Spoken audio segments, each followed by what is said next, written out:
उपस्थित सभी धर्म प्रेमी धर्मानुरागी आत्मसज्जनों से मेरा ये निवेदन है कि आगे आने वाला समय प्राकृतिक आपदाओं से भरपूर है।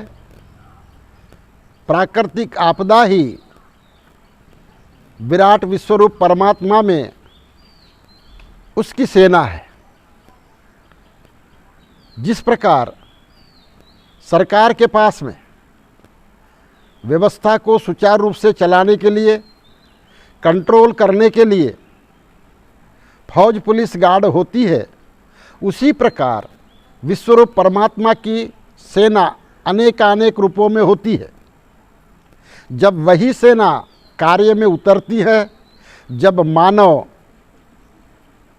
अपने मनगढ़ंत नीतियों के द्वारा वैदिक परंपरा से हटकर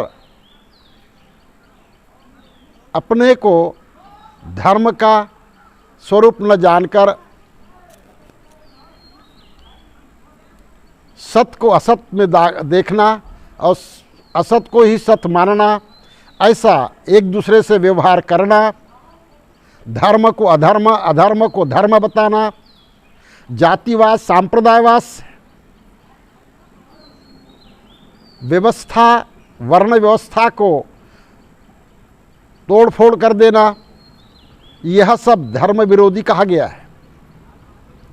एवं वर्ण व्यवस्था से हटकर मनगढ़ंत अपने जातिवाद को धर्म मानना, ये मानवता की एक महान भूल है।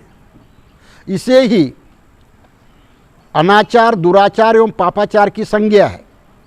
जब से जातिवाद सांप्रदायवाद चला, तब से ही वैदिक परंपरा नष्ट होकर वर्ण व्यवस्था नष्ट हो गई। वर्ण व्यवस्था से हटकर हटना ही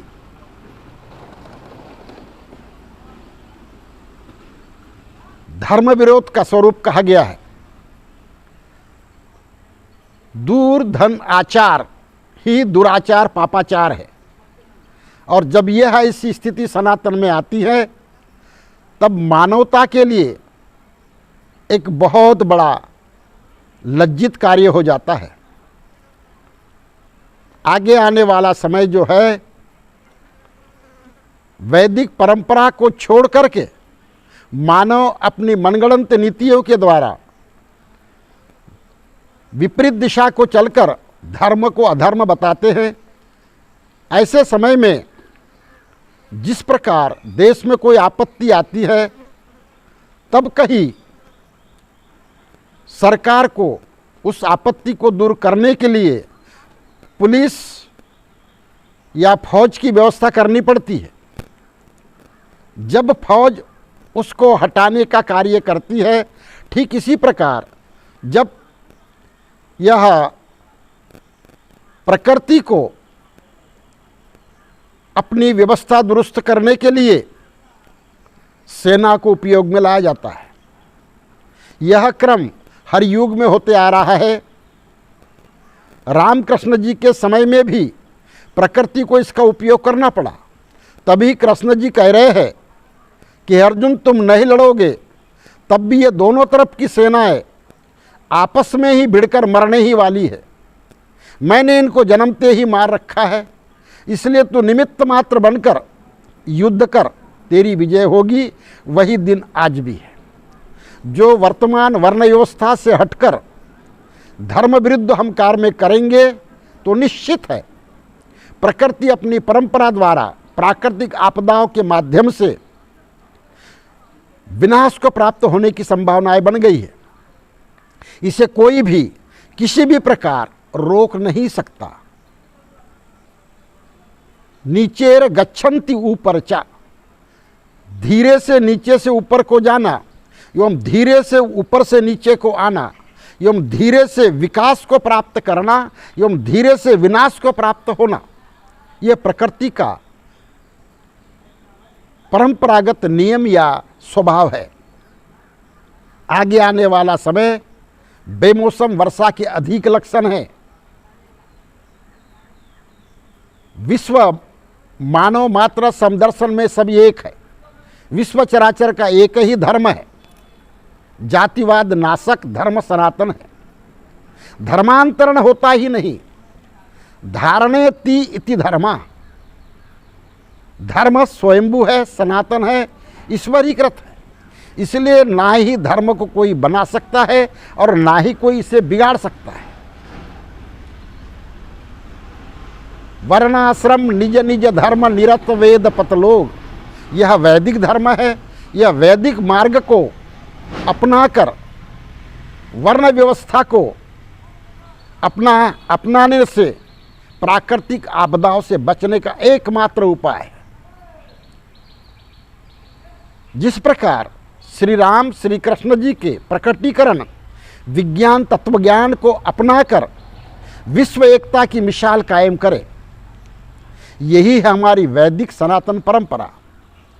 आगे आने वाला समय में विश्व विनाश का जन्म हो चुका है, वह घुटनों की बल चल रहा है। प्राकृतिक आपदाओं के माध्यम से विश्व विनाश निश्चित है। विश्व का कोई भी हिस्सा बच नहीं सकता तथा इसे कोई देश रोक नहीं सकता।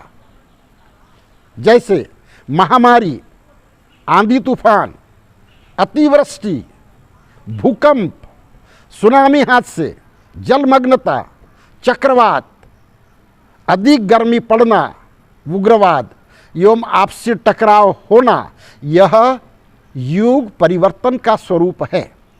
इसे कोई भी यति सती विज्ञानी कोई भी रोक नहीं सकते हैं।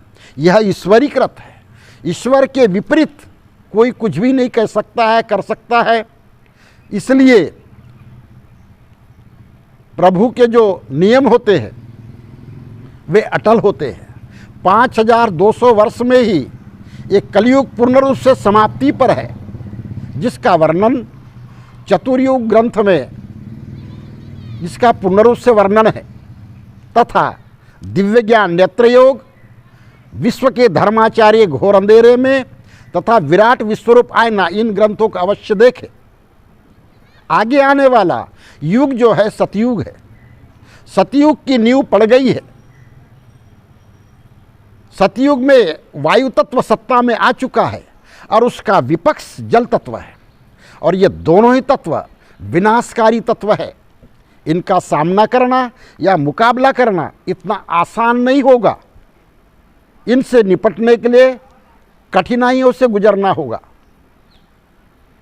पंचांगों के दृष्टि से सतयुग 4000 वर्ष, त्रेता 3000 वर्ष, द्वापर 2000 वर्ष और कलिकाल 1000 वर्ष का युग माना गया है। इनकी संख्या 10,000 है तथा इसमें संधिकाल भी है।